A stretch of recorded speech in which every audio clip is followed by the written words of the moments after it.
Stéphane Bahocan n'est pas avec les joueurs s'il n'est pas dans la liste de Rigobert Songba à Nagmé, il entend bien revenir. Stéphane Bahocan n'a pas l'intention de rester éloigné de la tanière des Lions indomptables pendant un long moment.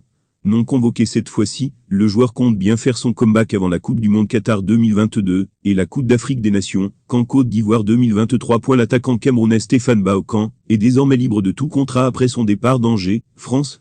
Le footballeur espère se retrouver rapidement dans un nouveau club pour postuler à une place en sélection pour la Coupe du Monde Qatar 2022. Stéphane Bahocan a été invité dans l'émission 7/7 sur Twitch.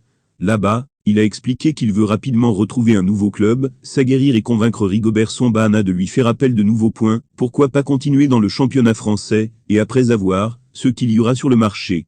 Mais c'est vrai qu'en novembre et en décembre, il y aura la Coupe du Monde, donc ma principale pensée c'est de rester dans un championnat vraiment compétitif, pour postuler à une place, a expliqué Stéphane Bahocan, actuellement âgé de 30 ans. Lions indomptables, non convoqué. Didier Lankelzé publie sa discussion avec Rigobert Songba. Didier Lankelzé, joueur né le 17 septembre 1996 à Bertois au Cameroun, est un footballeur international qui évolue au poste d'ailier gauche au FC Metz.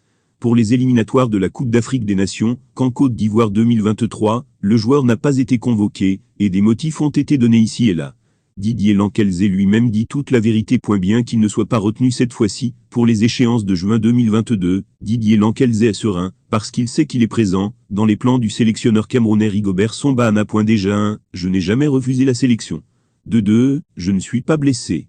3, il n'y a aucun problème d'indiscipline. 4, 04 jours avant la liste finale, j'ai appelé Rigobert Songba pour savoir si je devais continuer de m'entraîner, ou si je partais en vacances.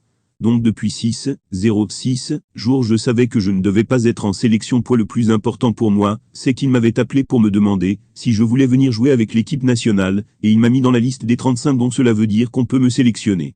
Pour moi, le plus important c'est la communication.